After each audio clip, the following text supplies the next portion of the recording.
Welcome to the latest program in our Lavender Talk series from the Commonwealth Club of California and San Francisco Pride, which pulled together today's program. I'm John Zippero, the club's Vice President of Media and Editorial. We hope you're staying safe and are well wherever you are, and we look forward to seeing you in person someday in the future at the Commonwealth Club's headquarters in San Francisco. Until that happens, we are doing all of our programming online. This is the latest in nearly 250 online programs the club has produced just in the past 6 months. You can find all of our upcoming programs, as well as audio and video from our past programs, and learn how you can help support our program production at commonwealthclub.org. If you are watching us live on YouTube or Facebook, you can use the chat function to post questions for the panelists, and we will work some of them into our conversation here today. Now, we would like to thank Gilead Pride Alliance and Comcast for their generous support for the Lavender Talks series. We also extend a thank you to the San Francisco Pride Legacy Partners.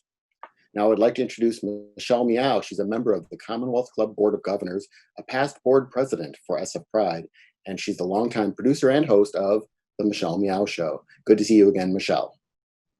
Thank you so much, John. Thanks for that awesome introduction. It's always a great pleasure to be doing this, and of course with you. But you're off today. You kind of got the easy job in doing the introduction, but it's a fun program. It's a great program, actually. And so without further ado, I'd like to introduce you to our panel this afternoon. We're going to do a discussion on body positivity and the kink culture, kink and BDSM. So we have Beth Bicoastal Hunt, who is the Leather and LGBTQ Cultural District Manager Emeritus and lifelong artist and performer.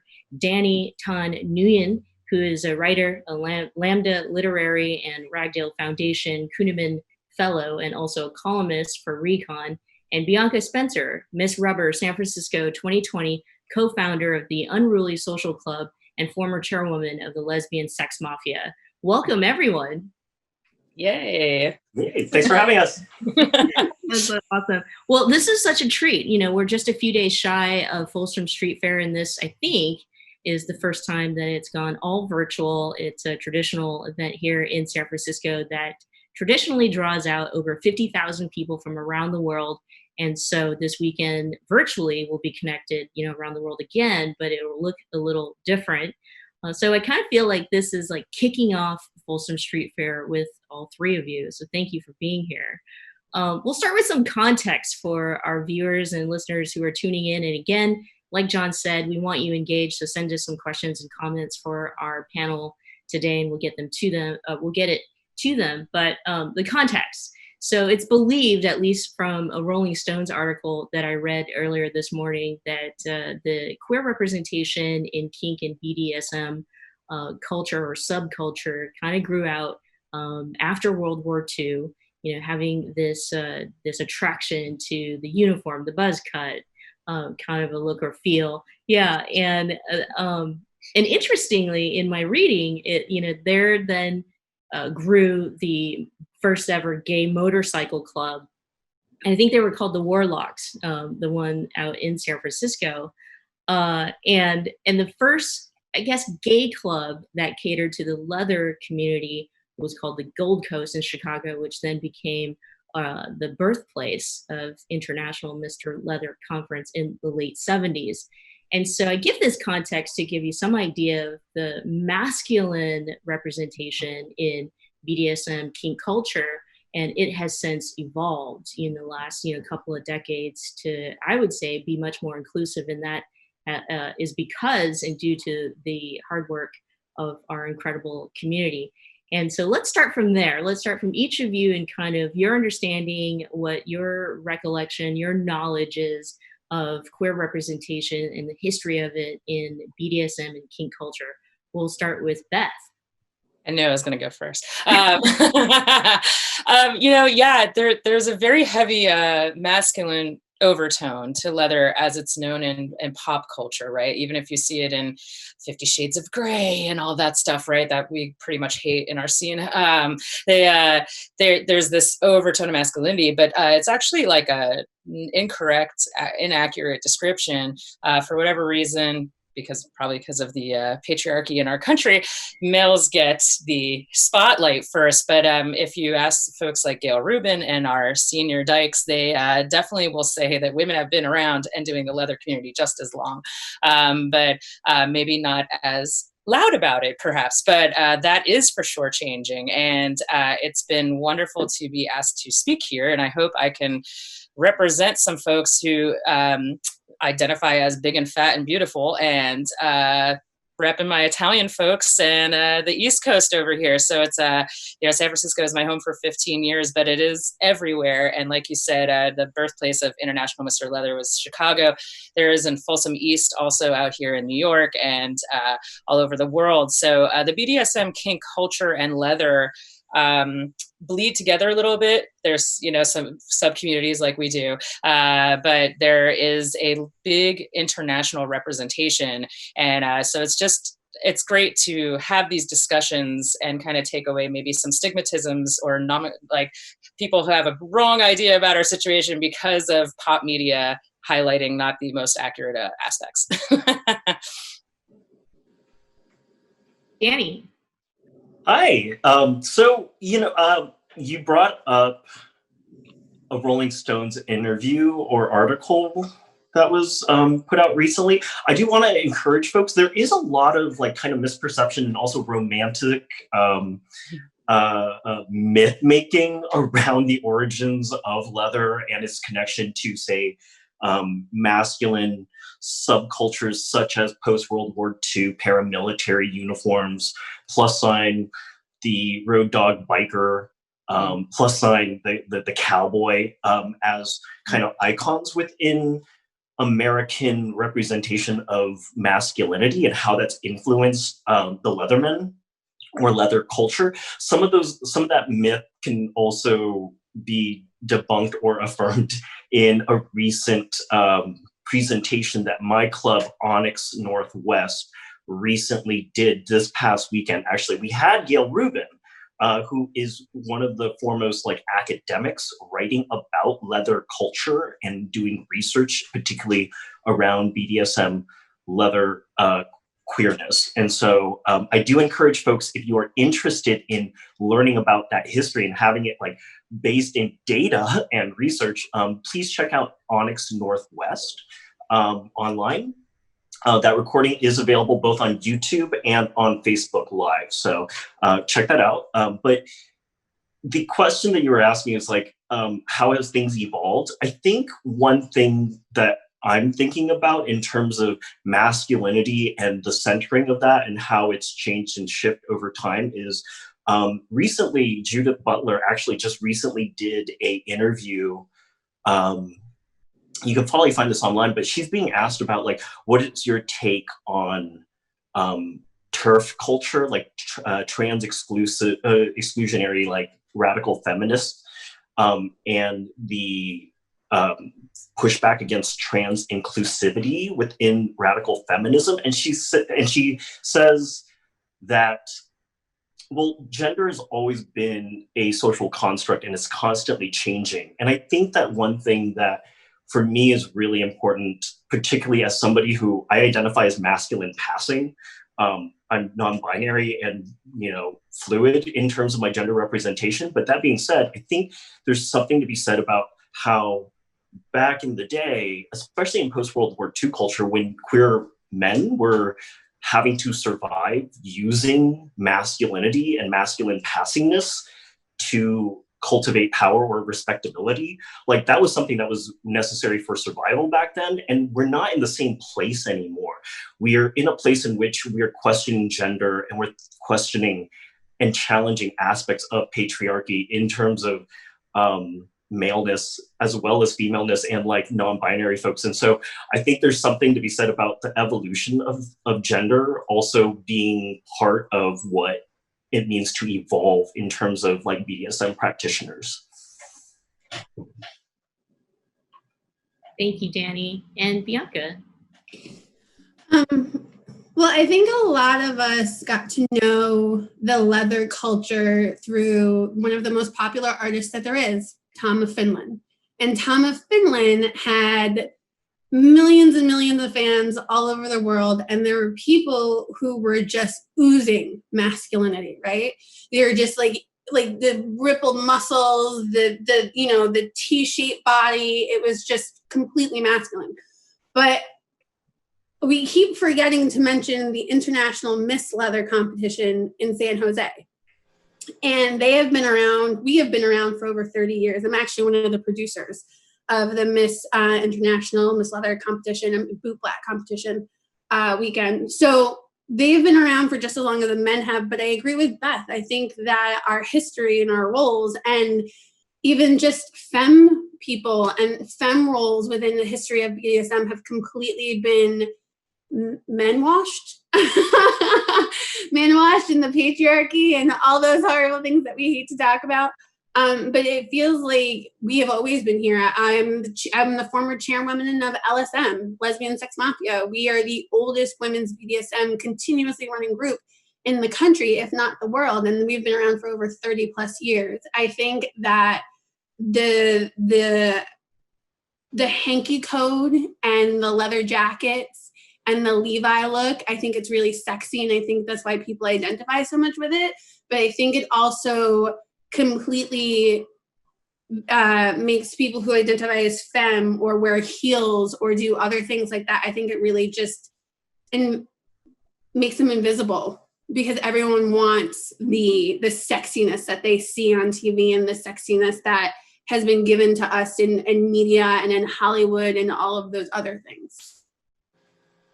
Let's dive into the next part of the conversation, and where there might, some of this misconceptions were born out of. I think, especially for those who are joining us for the very first time and you're hearing for the first time of kink culture, BDSM, all of you had mentioned roles.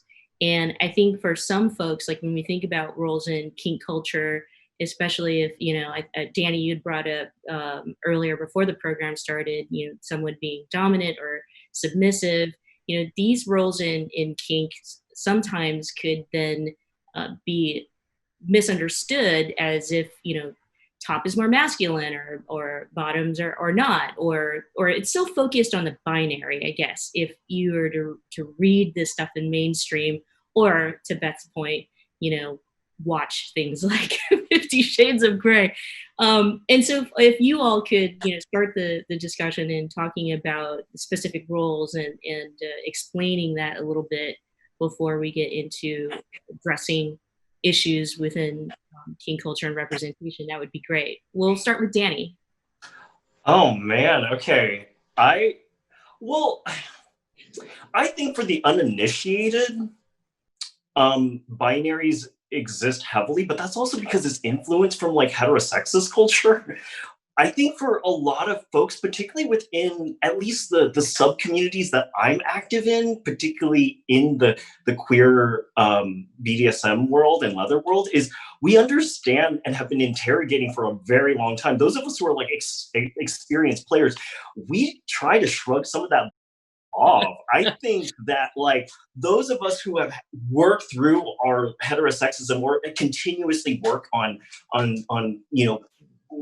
moving beyond that, we understand that there's a difference between being masculine and feminine, and that it's not necessarily correlated with being a top or a bottom, and that's also not even correlated necessarily with being a dominant or a submissive or a switch. It's just like take all these roles and responsibilities and these ways of modes of playing, and understand that like we possess every single variable within that spectrum. You are completely capable. Most people are playing across the spectrum.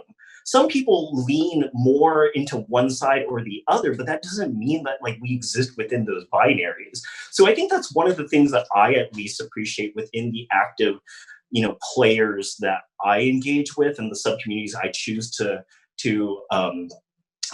build community with, is that we've done some of the work to shrug that off. Doesn't mean that we're done doing that work, but rather I think we're ahead of the curve as far as like understanding that masculine, feminine, butch, femme, male, femaleness, like these are just like fun labels to play with, but they don't necessarily define us. I would build upon that also, like, as we travel through space and time, and I mean, I'm in New Jersey again right now, right? And so I'm reminded about how vanilla is the term we use in our community, how basic, most people's days are, and they don't have the colorfulness and the exquisite, full spectrum of everything we have in San Francisco. And so a lot of it, I think, comes down to exposure. And, I like, if you could look at a literary standpoint or a linguistic standpoint, I guess, like, you need to have terms at some point, right? You're trying to describe something, you have to have terms, or else you're like, it's, and like, you can't get anywhere. So, vocabulary and language evolved and became binary because it's really easy to be like, boom, boom, boom, boom. We're putting people in categories, and it's like easy, like a little spreadsheet. But realistically, none of us are 2D cartoon characters. We all have these full dynamics, like I get, no pun intended, pegged as like, this like hard femme, top dominant, meh, meh, meh. And if you see me and my husband's relationship, like, man, we are like classically gender stereotype rolled sometimes, and I'm like, oh, we're doing that, and like, it is what it is, like, it's kind of cliche, but it also kind of feels like role play for me, to be fair. Yeah, it's like a reverse, but like, that's what I think the joy of our culture is that, like Danny's saying, as you get more subversed in this, like I started as a youngin', maybe 19. No, I'm lying. I was like 16 when I started with BDSM. Yeah, but I was very young. I was actually like 15. And I jumped in, and I was like consenting and excited and doing it all. And, as I evolved quickly, I ended up in my 20s, like realizing like, this is just as boring as doing the expected roles. And the fun came from like literally trying on different hats and doing all the roles. And like, now when people ask me to identify myself, I'm like, how much time do you have?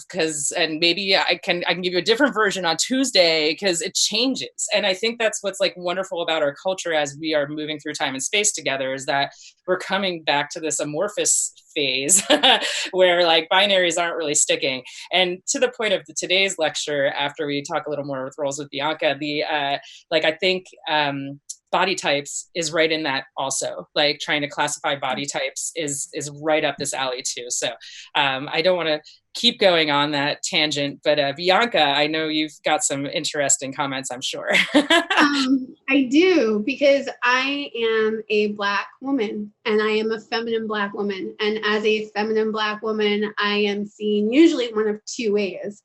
I am either your mistress and you're going to serve me, man, or I am completely subservient to you and anything that you say, sir, and I get on my hands and knees. That's not me. That's never been me. I can't fake it if I wanted to. But I think as you get, I don't want to say older, but as you get deeper, like Beth was saying, deeper into the culture, you kind of figure out that those roles that were told to you were really false. They were really false, and you really truly didn't understand what they actually meant. So for me, I'm a switch, because who knows what Tuesday might bring? We don't know. For me, I'm submissive to a point. I'm submissive to certain people, but I'm not a submissive person by nature.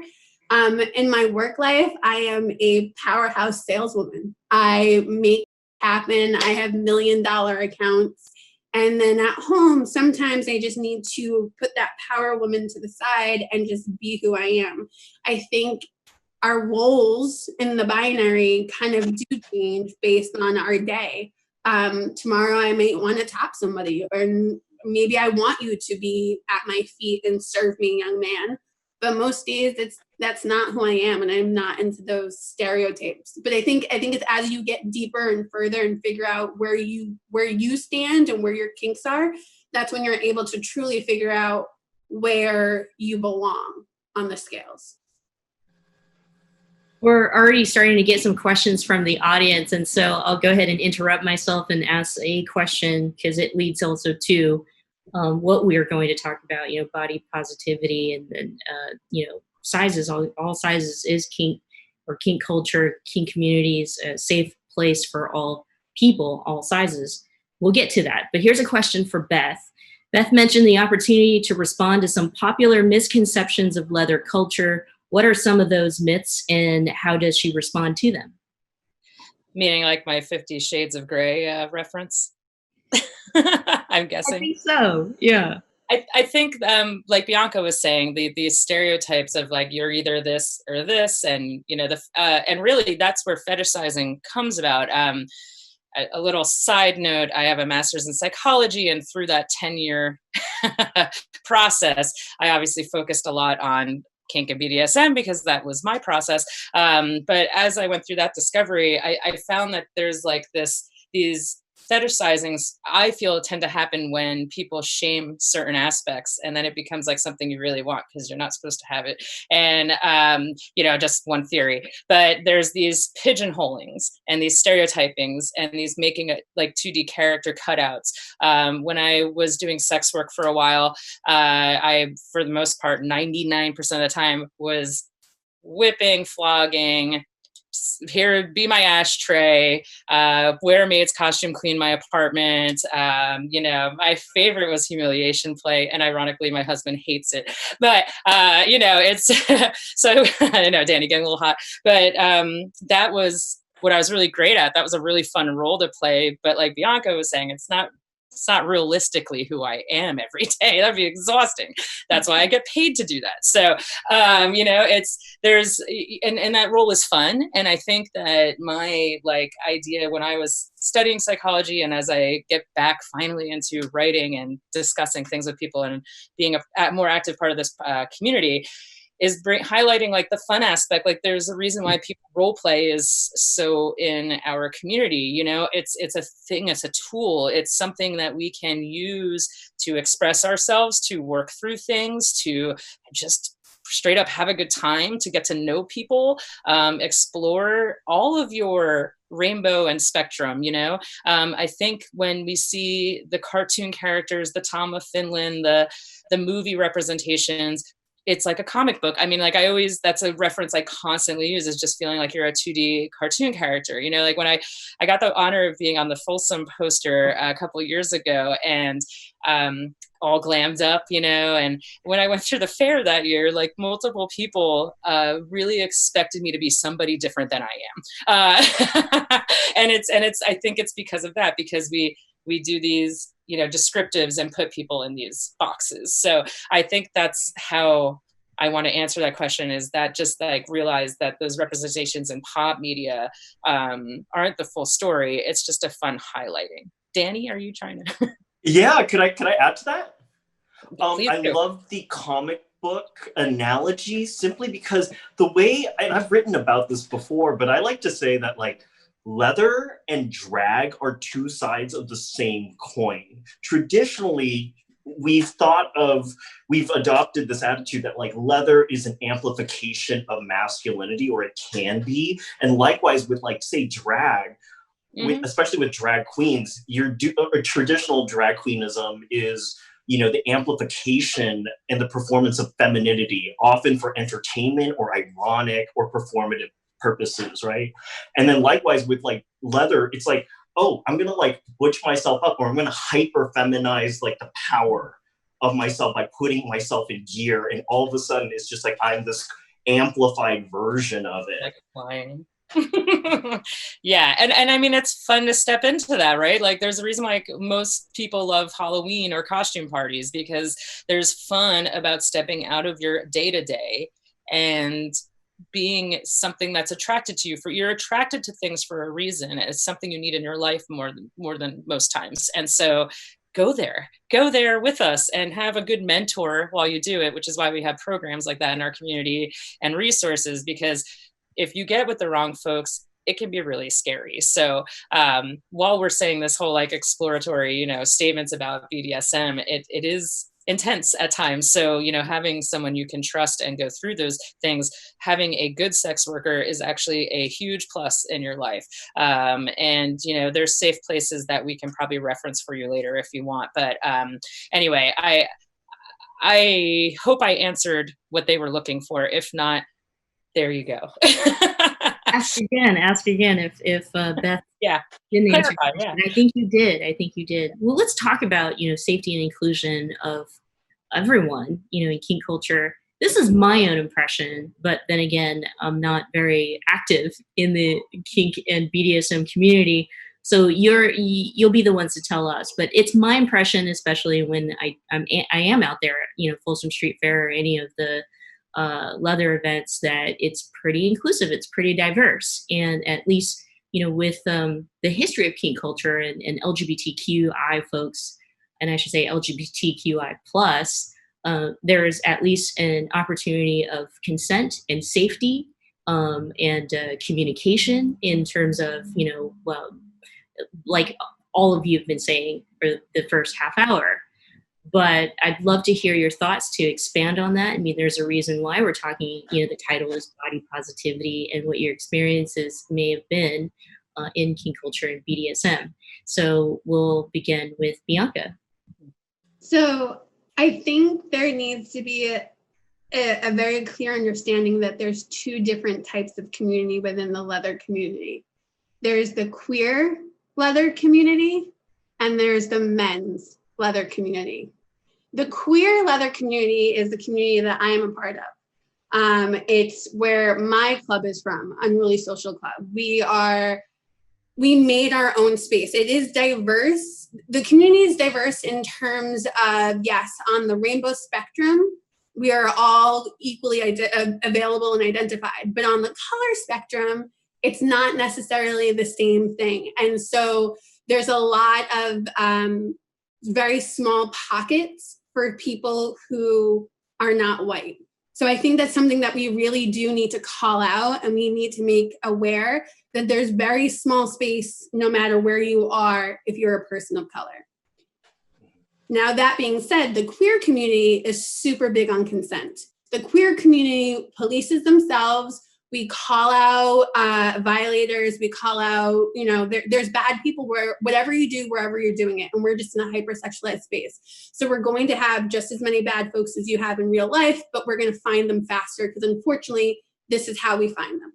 So we police ourselves. We're big on consent, all those other things.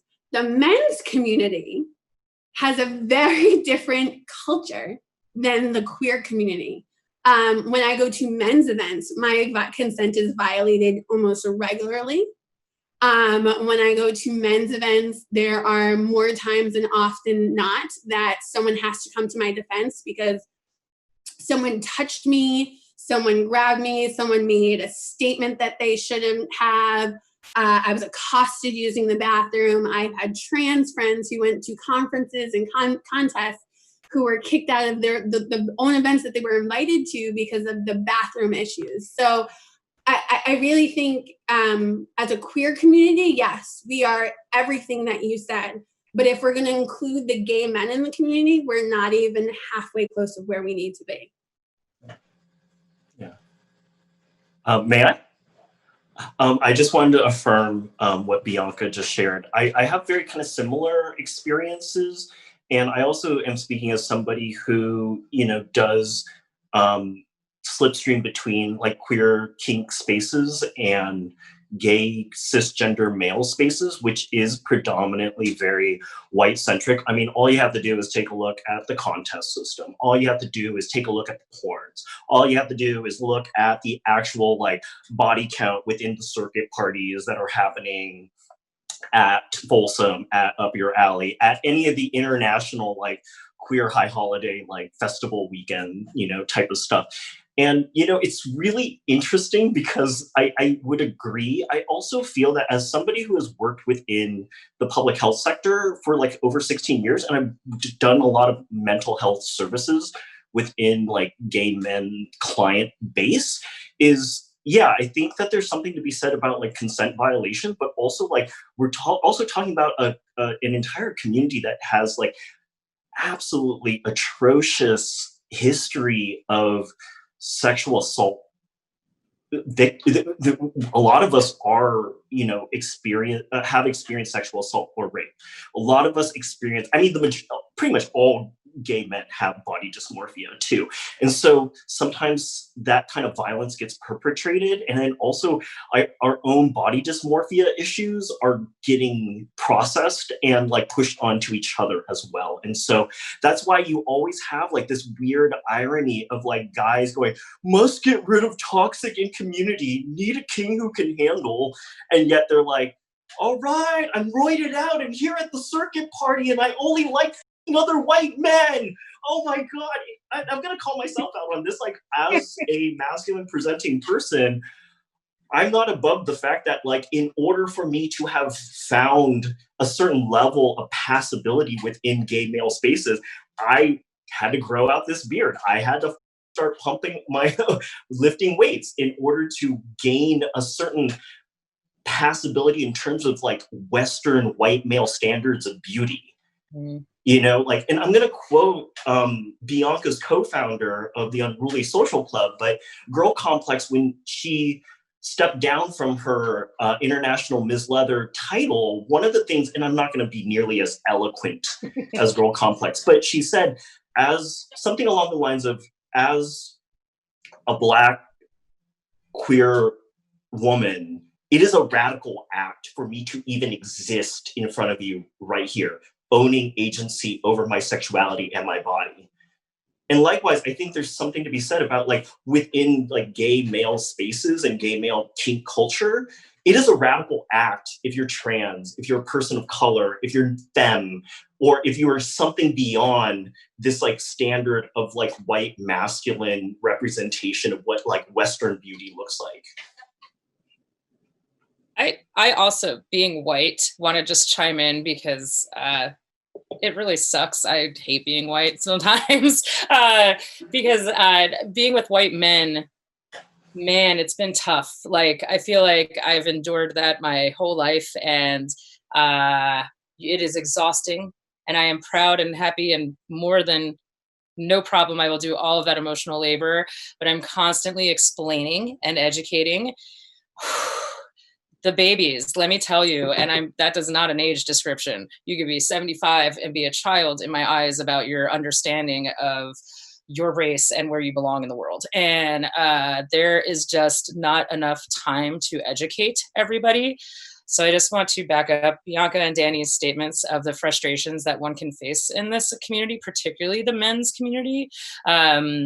I am known for swimming in those waters, and it was never easy. And I get sexually assaulted every single time. One way I've dealt with that is clapping back. I don't know how else to explain it, as well as quite literally being like, all right, if you're touching my boob, I'm going to touch your boob. You know, it's tough. It's been tough. There's been some good calls and bad in that. But trying to educate people constantly about how consent and how to navigate those waters, because again, you see in pop culture and a lot of other places where like, oh, you go to a sex club and you can just do whatever you want.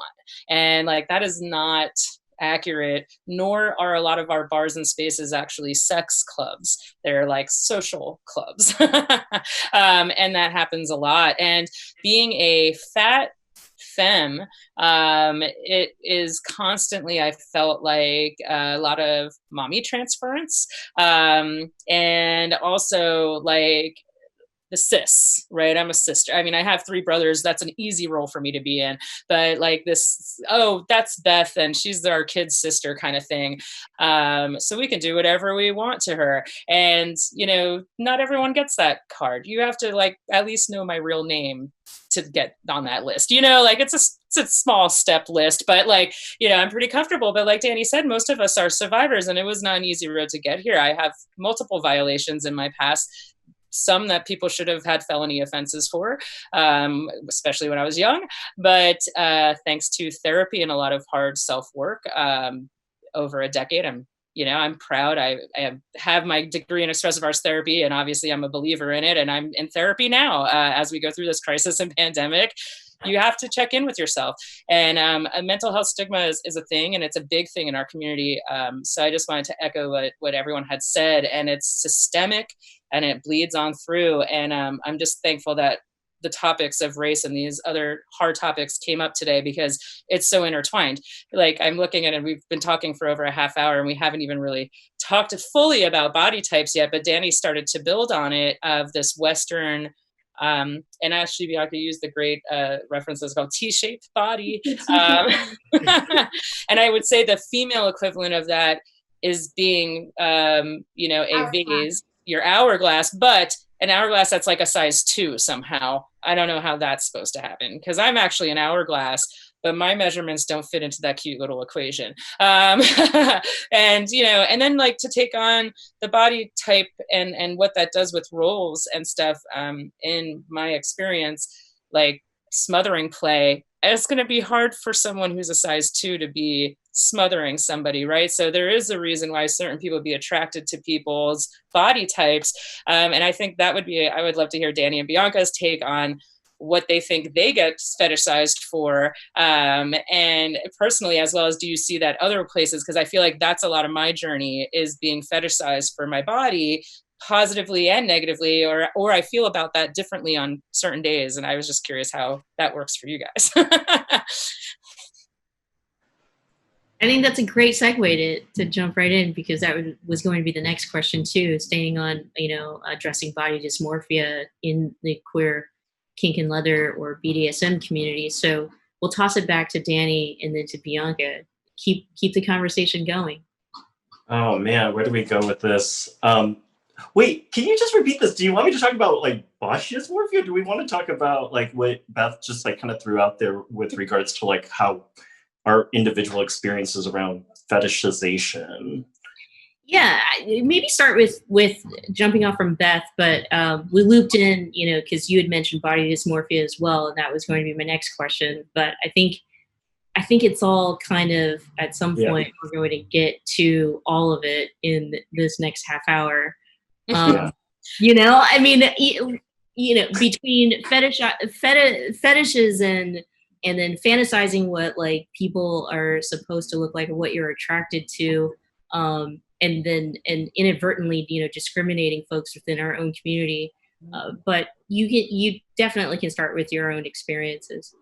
Yeah, I think there's something to be said about, well, so as somebody who is Asian, I identify as Southeast Asian, so I'm brown. So I don't necessarily identify with like East Asian cultures. With that being said, like, you know, I often get read as racially ambiguous, which is different for most Asian men, because on a whole, like kind of dominant culture and how it plays within gay men's space, as well as like queer spaces and kink spaces, is like, well, you know, Asian women tend to be fetishized as like the dragon lady or like the geisha or something like that, and then like men are completely desexualized, completely like erased out of the equation. And so, you know, this is why I quoted Girl Complex earlier, because I kind of identify with this sentiment of like, it is a radical act for me to actually exist within gay male white spaces and take up room, and to actually like be known as a skilled player, and to actually like be noticed.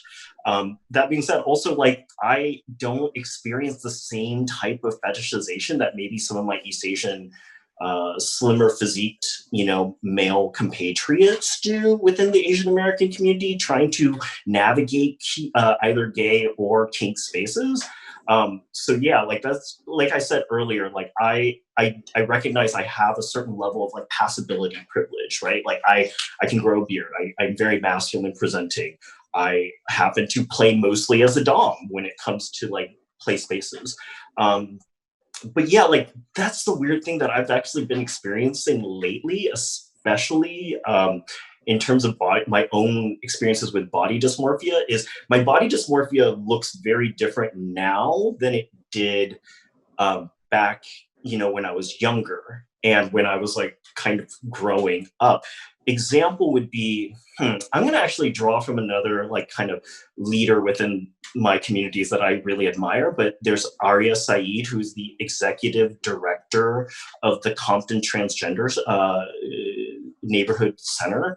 But she once described, when I was working with her doing community building within the trans community, she once said about like experiences for trans women is the bigger the pass, the bigger the clock, which meant that like the more you pass with, you know, being read as like a cisgender woman, and when somebody clocks you, they find out that you're trans, they make a big show of it. And there's like this heightened anxiety around like being called out as a fraud, you know, as not real. And I think there's something about my body dysmorphia getting worse or differently shaped and textured as I get older, because you would think that I have worked through some of the kind of pressures and the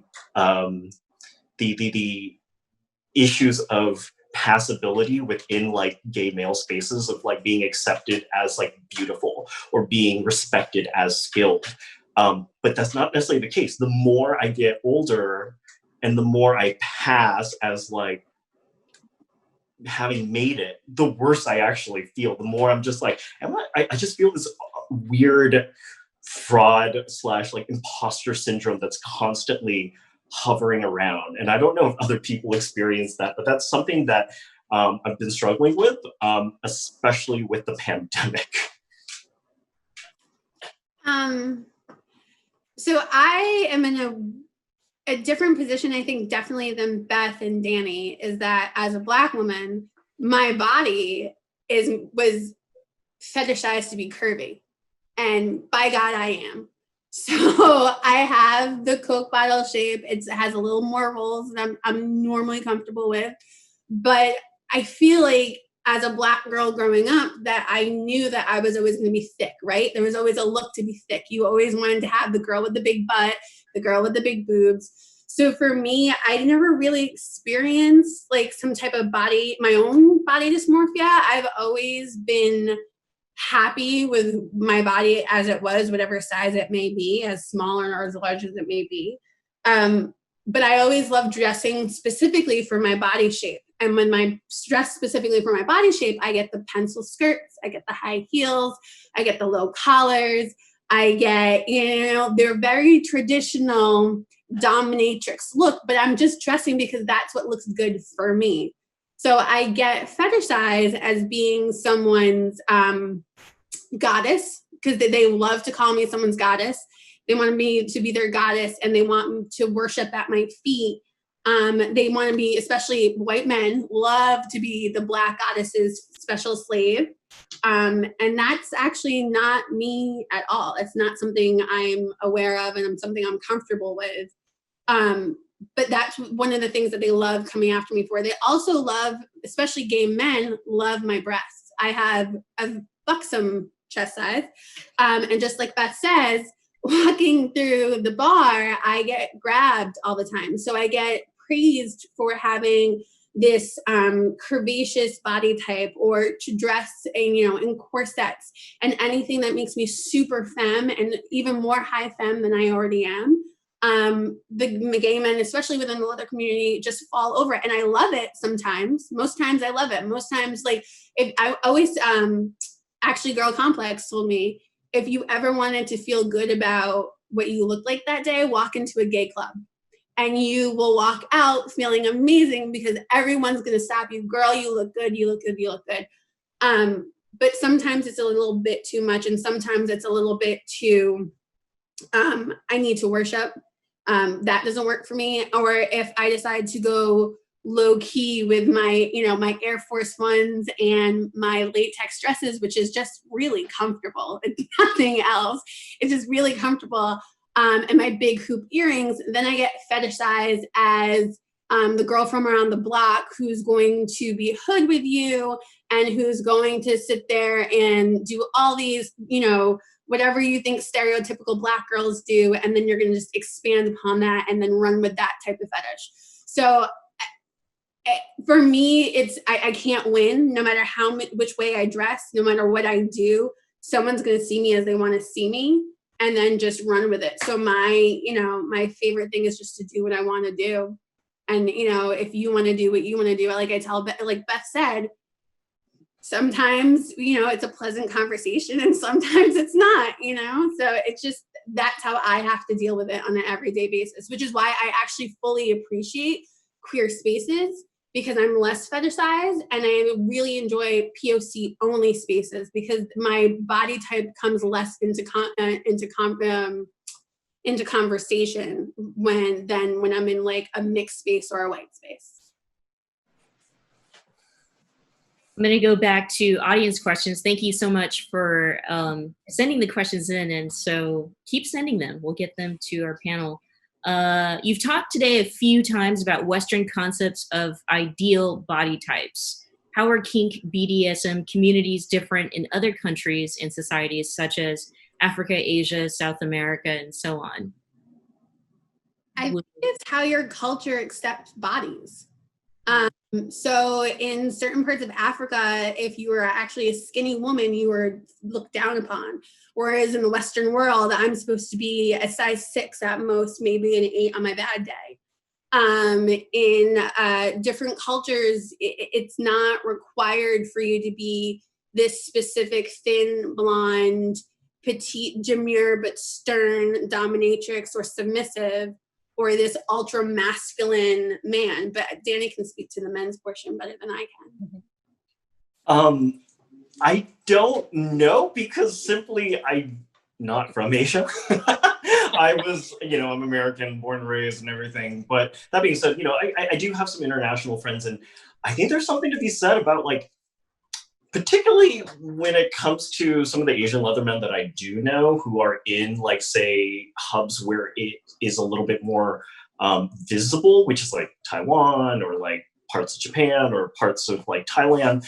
I think there's something to be said about, like, yes, you have this context of like your ethnic culture around you is more kind of representative of what you look like. But at the same time, leather as kind of a Western or originated thing, because the fact is, like, leather exists more popularly in North America than it does, say, in Europe. In Europe, like, rubber is actually a lot more popular. And it's also because, like, the relationship and history around, like, the Industrial Revolution, right? Like, but that being said, like, I think there's also something to be said about the parallels that I see between say, religion seeping itself into Asia, like, which for me is like, oh, that's just another form of colonialism. You should, like, let's kick out this, like, Jesus worshiping. That's not what my ancestors did. Why should we suckle on the neck of this whitewashed Jesus? And likewise, I think there's something to be said about, like, well, when we started importing and adopting images like Tom of Finland and, like, the porn in kink and, like, white masculine culture and importing it over there, it starts, like, affecting the attitudes towards, like, skin tone, body type as well. So yeah, I think there's a parallel to be glimpsed as far as, like, what are the ways in which the politics of desirability is in itself replicating emotional and psychological colonialism and imprinting upon people's sexuality across the globe, especially when America is just, like, one of those cultures that's just, like, not satisfied until it's consumed everything. Yeah, that's a very good point. I was going to say, I can't quite literally have only been to Canada, so I'm not going to speak on an international level. I was an academic. I was busy my whole life, but from what I know of friends from other countries that are in, whether it's just the generalized kink community, which includes rubber and rope art, right? Like Asian cultures are kind of stereotypically known for rope art mastery and things of that nature. Tiger Yoshi comes to mind, and he's an American, but he knows a lot of that style. And there's books and books and books, and it's all from Japanese culture for the most part. And then there's a big German influence, right? And me growing up Italian Roman Catholic, body types was a weird situation. Like, we're all huge as hell, but we're in America, so we're trying to do the white girl thing, and it was confusing. And the Catholic overtones. So, like, there's a whole other aspect of this we haven't discussed, but, like, BDSM has a lot of, like, religious play, and a lot of that comes into play. And I know in Italy there's a big community also, and they kind of, like, keep to their own, which is kind of awesome in some ways. But yeah, so there's these different aspects of each internationalist community that I think we know on a general stereotypic basis, but like I really can't speak to it outside of that parameter because I quite literally have not left North America much at all. But you know, friends who have traveled and come back, I think for me, like the body type thing, like obviously people who come towards my direction like a curvier girl, and that could go either way. One thing we haven't highlighted, we've talked about like the goddess praise and stuff, but I've also been called a cow, and these really awful names in bed and elsewhere. And it's one of the first insults that anyone that I reprimand or tell them they're misspeaking about gender or sex or sexual harassment issues, especially if they're drunk, because I was a bar manager for quite some time and a bartender. The first two insults are already, yeah, you can probably say it with me, you fat. That is the first two things. And I own that. I am a fat. And I've had to just accept that, wow, you're really on point there if you can catch that, because obviously if you see me, meet me, you will get those two aspects very quickly in my personality. So I don't really take its face value, but that is what people do, right? People do quick assessments and judgments, and I think again, back to pop culture, one of the things that comes up a lot is that's what gets highlighted is the quick references, because that'll appeal to the masses and make your product or movie or story sell and appeal to more people. And also, like in an artistic way, like I get the positive of that more people can relate to your art. That's awesome. But you know, people take things at face value, and people make comic book references and make people fit into dimensions, because it's just an easier way to navigate your life. And when you get confronted by somebody, that's the first thing they're going to throw at you. And so again, you know, it for folks out there that are watching that encounter any of this, please know you're not alone. And I think one of the best things you can do when someone does that is smile and say, thank you for noticing, or really not take it to heart, because it's stupid. I don't know how else to explain it. It's a quick reaction. And I think, especially when it comes to sex, quick is a thing. People want to get off quick, and that's just part of this culture in a lot of ways. I can't believe we've already spent almost an hour. I have so many questions. Like, for example, we started off talking about traditions and kind of, several different generations, and kind of the old guard isn't always happy with, the new younger generations coming into kink BDSM, because maybe things change, right? Like not necessarily focusing so much on the binary. Ageism, stuff like ageism and accessibility. I had all these questions around that. I think where I want to go with that is it easier to call out, these bad practices or behaviors in a culture, that is kind of somewhat set in its ways? Or is it easier to create much more safe spaces, such as what Bianca was talking about? It sounds like, the queer community has kind of expanded and created their own safe spaces, especially for POC folks. Bianca? I think you have to do both.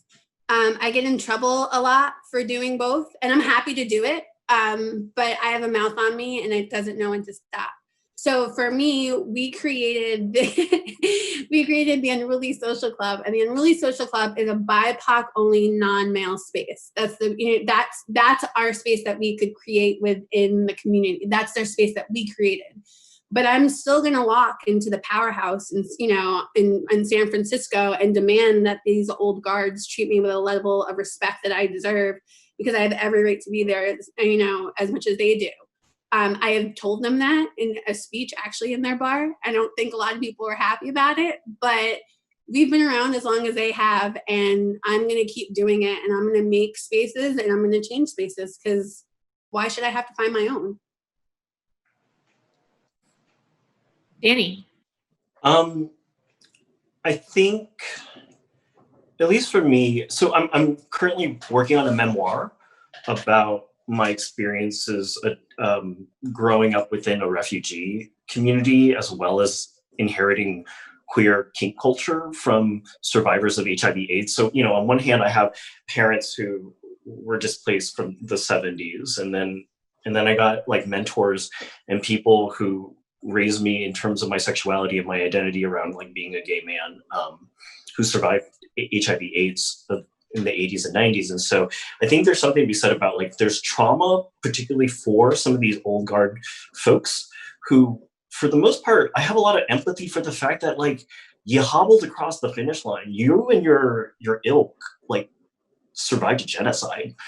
And so I think there's something to be said about like calling people in when they make mistakes, because I'm also recognizing that you come from a damaged background where maybe a lot of the people who you would have shared dialogue with to interrogate aspects of what does it mean to be privileged and be a man? What does it mean to check your misogyny? What does it mean to respect women and think beyond gender binaries and race and body types and stuff like that? And then likewise, I think there's a certain level of patience that I choose to exhibit when it comes to, recognizing when somebody is maybe stubborn but completely coachable, but also recognizing like when I need to take a step back from that type of energy and find affirmation and tenderness and care from those who look more like me and people who share some of my generational concerns around body, gender, environmental politics. What does it mean to like fight to do anti-racist work within, kink spaces? What does it mean to like actually say Black Lives Matter within a space where a lot of gay white men maybe get really upset because they think that means that their lives don't matter, so it's about like kind of picking and choosing my battles, but also like not stepping away or not being shy of stepping up to the plate when a battle needs to be had. Just to tag on that, yeah. I've been on, like, we're using these phrases, so I've been on the front lines of this conflict and many conflicts, from consent to body navigating, gender roles navigating, sexual violations and consent, like just kind of constantly. That is a constant conversation, right? And you jump in and out of being able to handle that. You have to have self-care. I know for a fact everyone on this panel right now, you wouldn't be able to do the level of work we're all doing in our realms without self-care. Quite literally, I have days in bed with my kittens and my baby, and we watch Moana and we watch Frozen 2, and I regroup so that you can go back out and have really tough decisions. Quite recently, in my most recent position with the district, I am with all older white men. And that is a theme for me as well. And you have to pick and choose your battles, because I at least I feel that the most work that can be done is the conversations that go on in the background that maybe don't get done in one conversation. There's some folks that I basically I'm mentoring. It's not official, but like I'm constantly like, hey, calling you in again.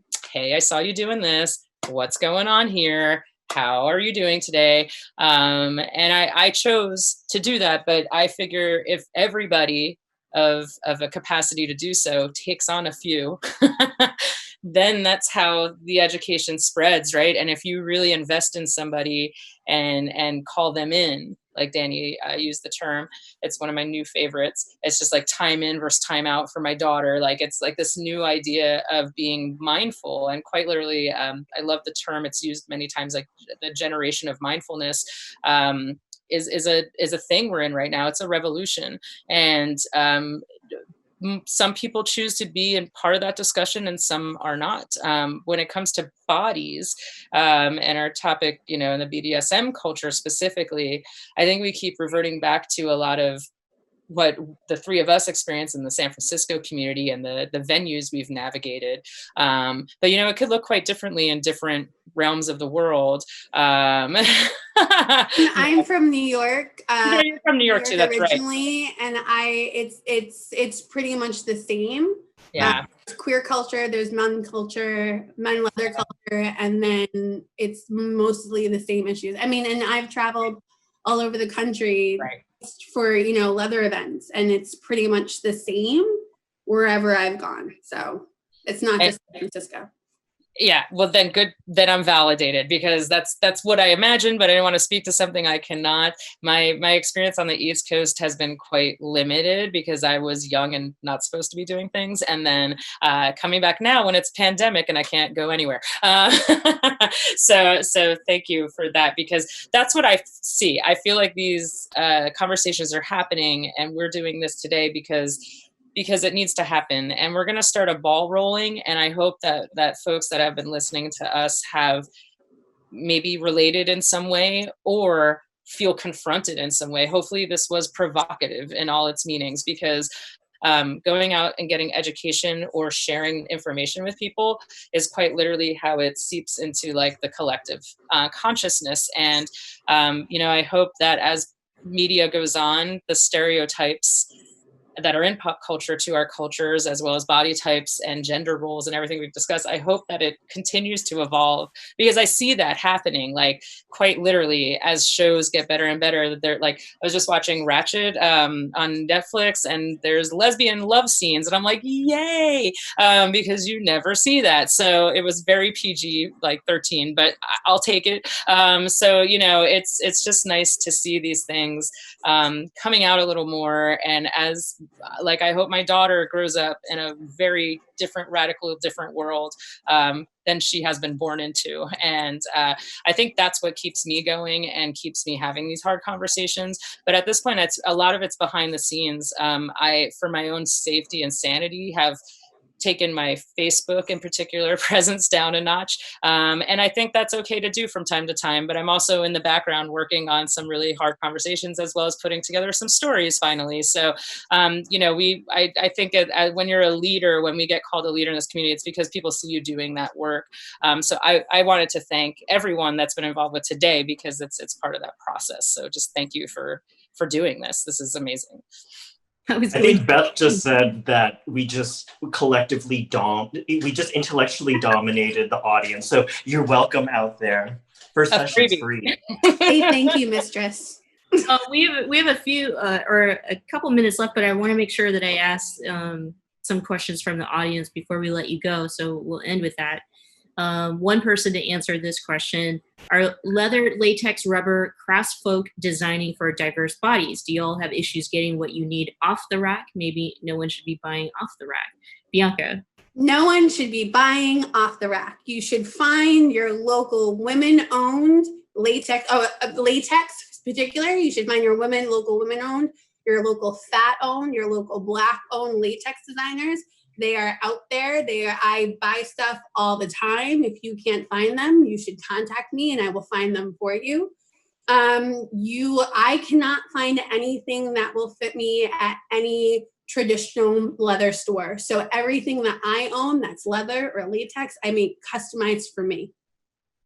And for folks out there who are not finding local crafts folks who are designing stuff that works with your body, I have found some of the best non-binary, trans, and like different bodied designers on Etsy and on Instagram. I follow these great people. You can just check the hashtags. You can just search like the thing.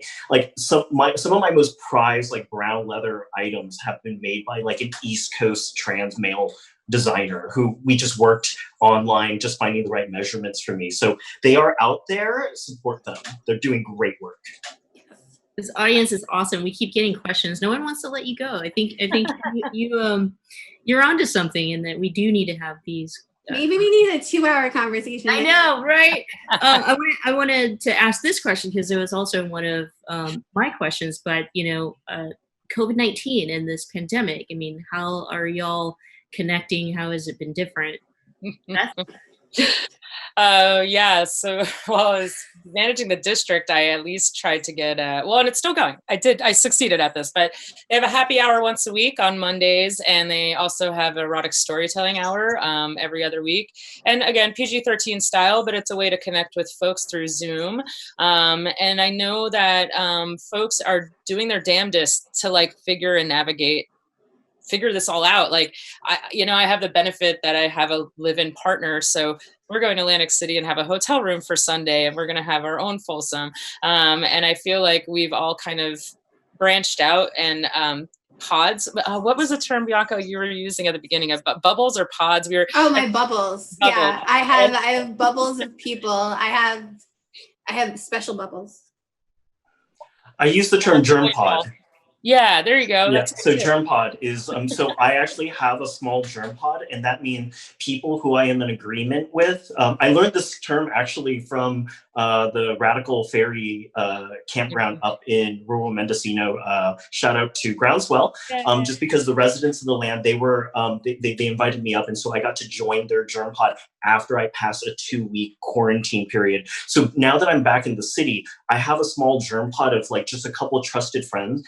And this is one thing that I've had to learn from both being a gay man who, was mentored by survivors of HIV/AIDS, but also as somebody who worked within the public health sector for 16 years, which is we can learn from what like the survivors of HIV/AIDS did, which was think about the window period. Like in HIV testing, there's a 3-month window period, unless of course you're testing directly for the virus, which is an RNA test. But just go about assuming that everybody has freaking COVID.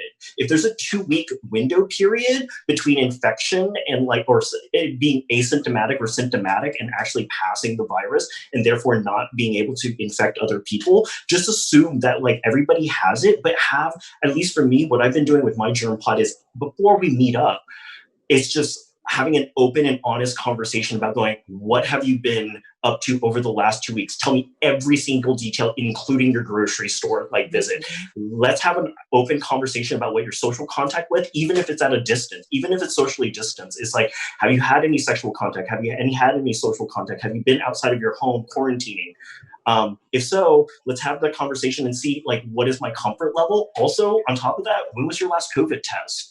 And figuring out whether or not that risk is like safe for you. It's just like the safe sex conversation. You just have to treat it the same. Like when were you tested last and all those different things. I'm lucky enough to have my partner in my little bubble. So I am not touch starved, but I am definitely distanced from everybody else.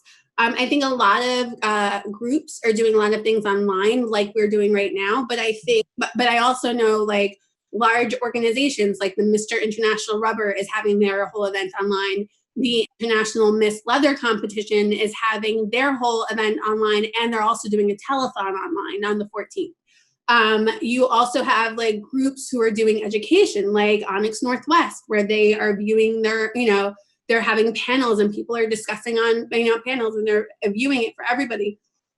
I think doing everything that everyone else is doing, we're just, we might be less clothed than your regular Zoom meeting. That's just about it. Oh, y'all are just so great and incredible. I wish we could go 2 hours, but we can't. But we should do this. We should probably expand on the conversation because I didn't get to ask like 12 of my questions. But the last question is from the audience. This goes to Beth. And thank you for such a great discussion. Can Beth mention some of those mentors and references she brought up? Yeah, sure. Men's community wise, and Danny and Bianca, please add to this list because I know I'm going to blank out. But I know there's the Leather Men's Discussion Group, the Young Leather Men's Discussion Group, the Golden Gate Guards are quite formal, but if you're really want to know your history, I know the Exiles has, I think they still have it going. Okay, has an Exiles program for women. There's also, for anyone who doesn't identify as male. Yeah, sorry, non-male. And there's also a few new ones coming out, and I don't want to say their names wrong, but anyone is always welcome to reach out to me. I am more than happy to be an almanac of resources and point you in the right direction. There's also the Medusas of San Francisco, which is the new trans women only group. You have the Sirens, who are based out of Minnesota, and they are, again, a trans women only group. There's also a trans guy group, and I'm going to get so many hate messages for not remembering their name. I'm not remembering. Sorry, but definitely hit me up for that. You have the Lesbian Sex Mafia. They have monthly workshops. They also are doing them on Zoom, so you don't actually have to be there in person. So anyone in the world can do that. There's also a lot of people online. If you're someone who's of color, Perverts of Color on Instagram always has classes being updated. A lot of things going on in LA. You have to find us online, and then we can get you the right people, because it really depends on what you're into, who you are, and who you want to be with. That's very key.